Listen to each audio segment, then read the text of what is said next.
And by the way, it is a killer.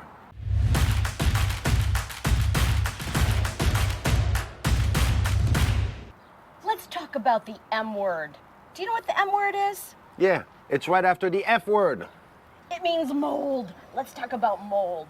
Since it's a topic that is not brought up in teaching in schools, because it's forbidden, we are not chemists, so we cannot analyze and look at a situation and say, oh, this is mold.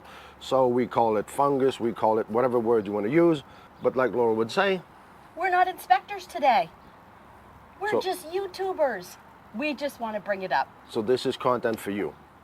RVs are notorious for attracting mold. And why is that? You've got a carcass, you've got a box that has walls, roof, ceiling, and you got to keep it tight. Tight is good when it's sealed and it's maintained and it's taken care of, which there's no dealer that shows you the maintenance. So that's where you go to your resource, to your YouTube, and you try to find it. As you have seen in a lot of our inspection, there's a lot of trim, there's a lot of tracks, there's a lot of plays that we find, we try to show you as we're going without saying nothing. The whole concept of the box being sealed to avoid water in there is one big topic. So you try to keep an airtight thing, but an airtight thing is not good also. You need to have airflow. You need to have equipment, tools to take that humidity, that condensation that is created inside. For example, we're here in Louisiana as of now doing this video, and it's about 102 degrees out here. Humidity is probably 202. Well, no, actually it'd be raining if it was 200. So let's say it's 99.8%. The clouds are getting ready, maybe. This is bad. This is humidity to the hilt. We already feel it. We've been in here for 5 minutes out here. We're better off inside. Whereas of in Vermont, they're having 50 degrees right now at night and 85 in the daytime. So what does that do? Condensation. Condensation builds up humidity. Your humidity level inside your camper goes up. What happens? So you need to find ways to get rid of that humidity. So what can you do?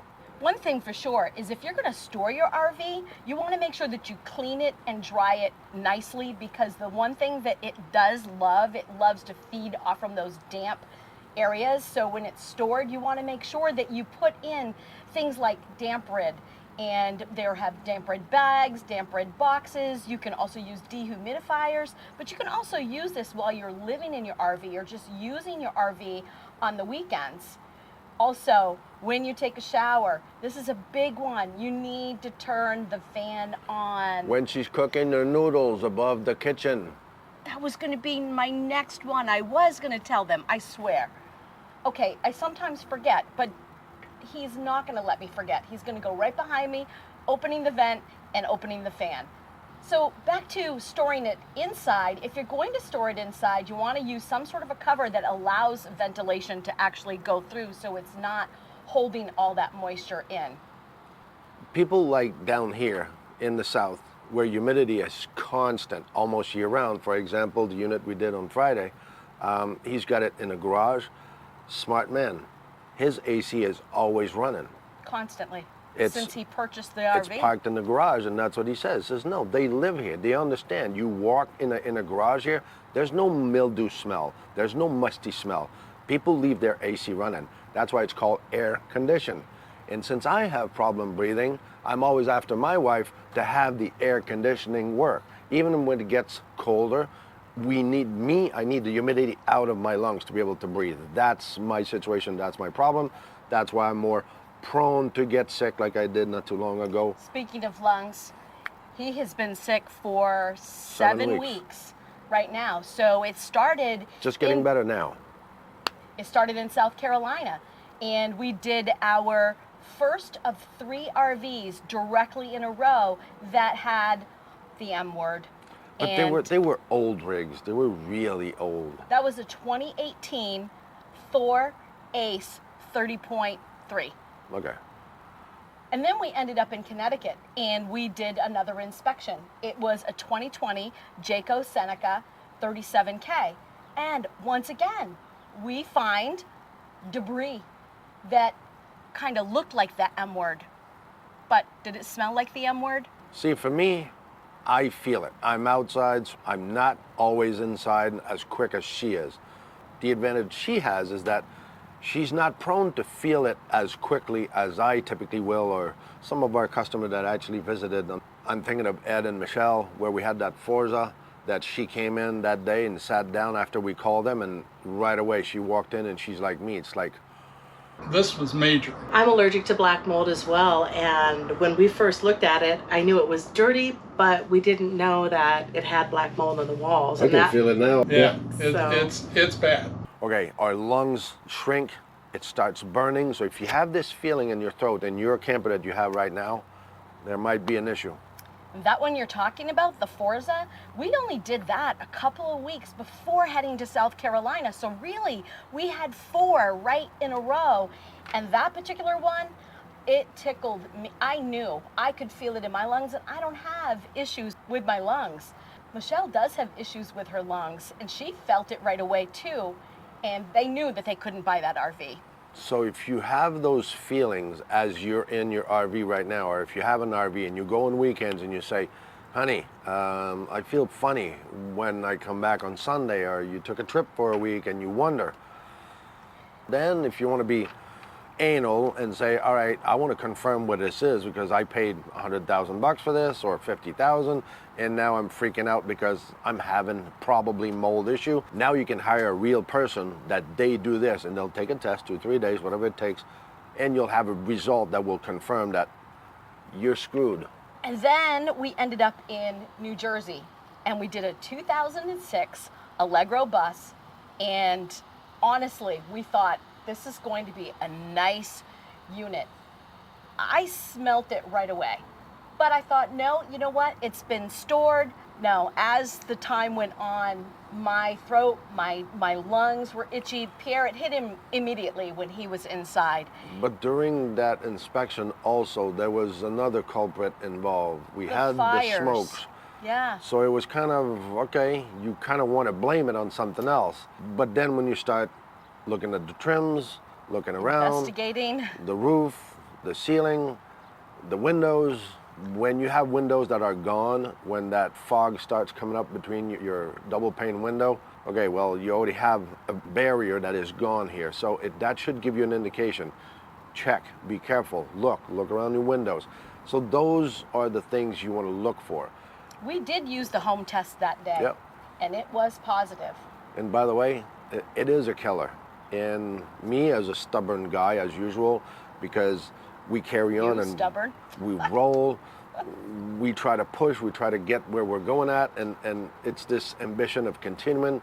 Health become a second thing. I don't quite follow through. The first 2 weeks after that inspection, I went to a clinic in Pennsylvania. They gave me a couple of things, and it didn't do much, but I figured, all right, well, it should be okay. So 4 weeks later, fast forward, Louisiana, I'm starting to see the light. So how long does it take to get to your lungs? 2 to 9 hours. That's not very long. And Yeah. that's already in there starting to do damage in your body. It's not healthy. So you want to check with your insurance company, because some insurance companies are not going to cover mold or delamination. So that's definitely something that you want to talk to your insurance company about. Yeah, because it's not common. In the household industry, we have hurricane, we got floods, we got flood damage and stuff. The RV insurance is really vague. So you don't know where you're going. You're swimming in the darkness. I would verify. Enlighten yourself. I would verify my insurance supplier carrier, because I really don't know how much they would cover. It's like when a roof goes out because somebody didn't maintain it.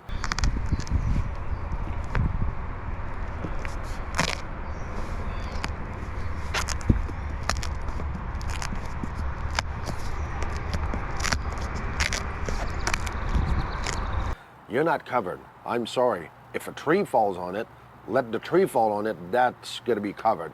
But if your roof caves in, just like one of them we just did not too long ago, there's no insurance that's gonna cover that. That's called lack of maintenance.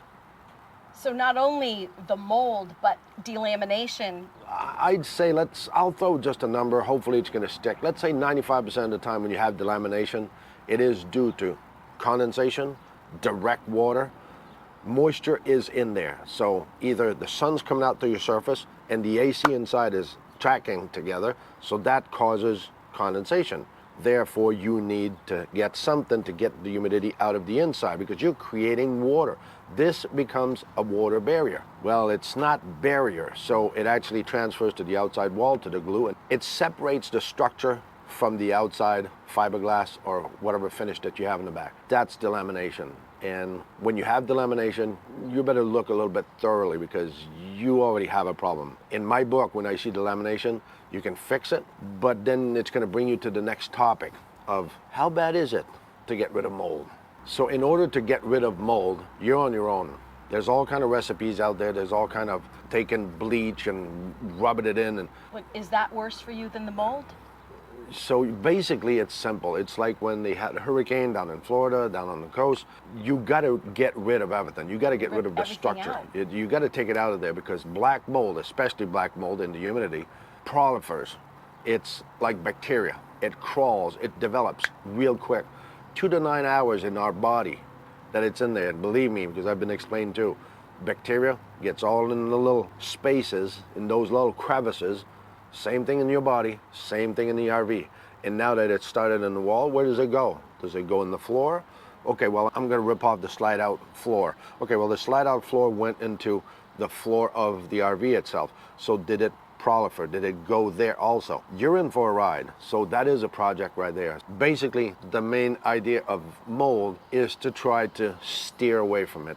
Find ways to be ahead of it and maintain your rig. That is the big key, I think, that we can take out of this subject that Laurel was adamant about taking because she wanted to do this because it is important. And I see what she's saying.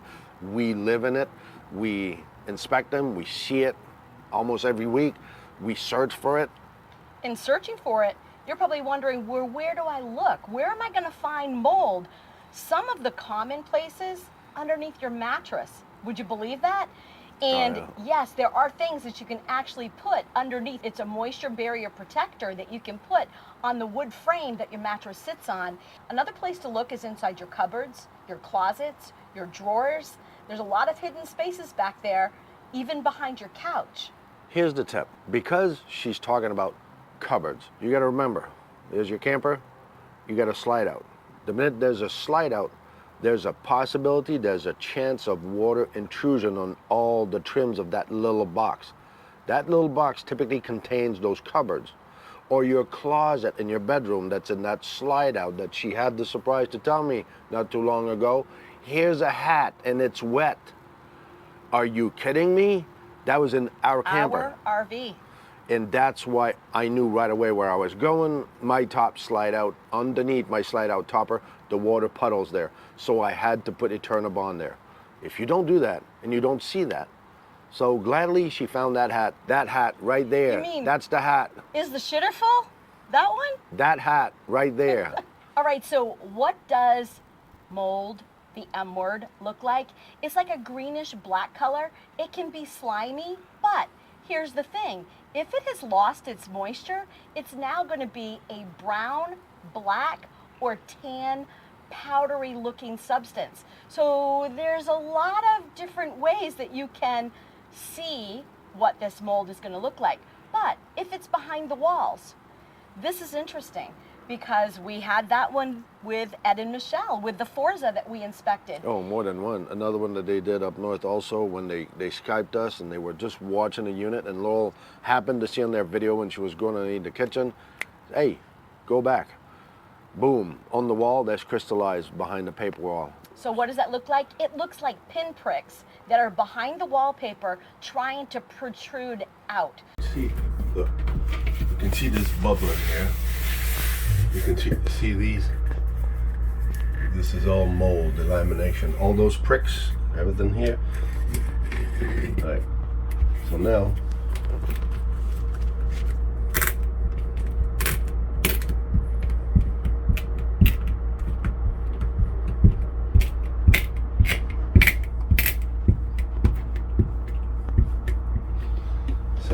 unless you want a hobby, this wall has water intrusion and it's been rotten. It's probably full of mildew right there. So if you see those pinpricks, Don't let anybody tell you, oh, that's probably sawdust on the walls Or before they glue put or the whatever. paper on Yeah, there. no. No, you peel the wall back. You're in trouble. You're going to see exactly what's there.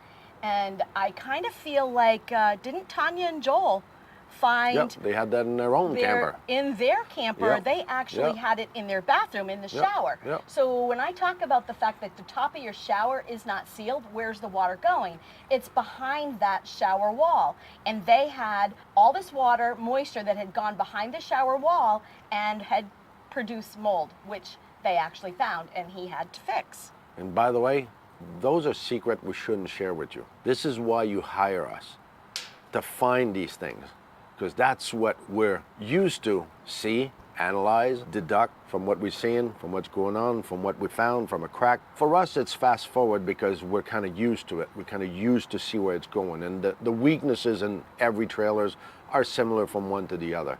But for those of you who are not going to hire an RV inspector, we want you to be safe too. We want to give you some ideas on things to look for to protect your investment. If you're looking to purchase an RV, look for these things. If you already own an RV, definitely save your family health issues, save your investment on what you're living in and using and having fun. Just make sure to keep that moisture out. And another thing that you could use, not only the damp rid, but dehumidifiers. And that's something that I think that's our next investment. We definitely need a couple of dehumidifiers. Then you got to do that and you got to empty them constantly. Izzy, how many times a day? Izzy gets very excited to empty this out, right? He's Yeah. like, "Ooh, I get to," and it's just tons of water Twice a in it day. from a very short Yeah, amount of time. It's crazy. That sucks up way more water than the damp rid. Even if our damp rid It gets sucks full up a lot. fast. I mean, we have those with the pouch that we hang up, 2 or 3 in the camper, and it's constantly full In of a water. week, it fills up with water. And we run the AC and we run the fan, and we're not always in Louisiana. So I'm just saying, if you live in it, you would be amazed to see how much humidity is in your unit constantly. And by the way, all of you that watch our video and don't subscribe, we see who you are. I'm kidding, we don't know. So it costs nothing, by the way. So you can actually subscribe, and that's encouraging for us to say, oh, actually people like our content, so they want us to continue. If you don't subscribe, it doesn't come up on your page. So you don't know that we're making another video. Instead of just searching, why don't you just give us the thumbs up and push on that subscribe button? And ring that notification bell, because that's going to tell you that we have a new video that just came out. And I'm surprised to see how many people don't do that, because that we see it.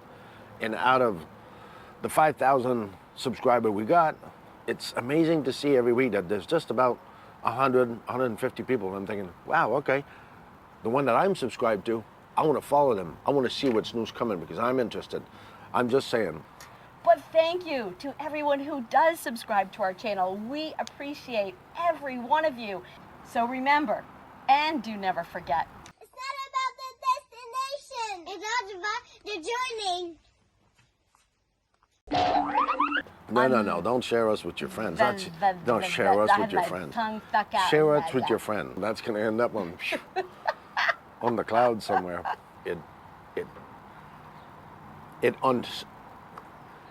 It separates it. So, all right, we're going out to lunch. It's Louisiana, like I said We're before. going to have some boudin. We're going to have some boudin and some Boudin? cracklings.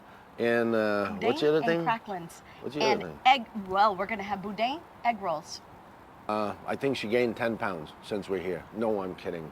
I gained 10 pounds because I'm looking forward to it every time I tell her I'm looking forward for tomorrow. Go! It's not about the destination. It's about the journey. It's about the journey. And by the way, like I said, we don't know who subscribed. So either you're Todd, Tony, Jack, Andy, whatever your name is. We don't know that you subscribe. We don't know it's you. So don't feel embarrassed to subscribe. I'm definitely going to cut from the Todd That's Tony. but it was kind of. But Michelle does have issues with her young.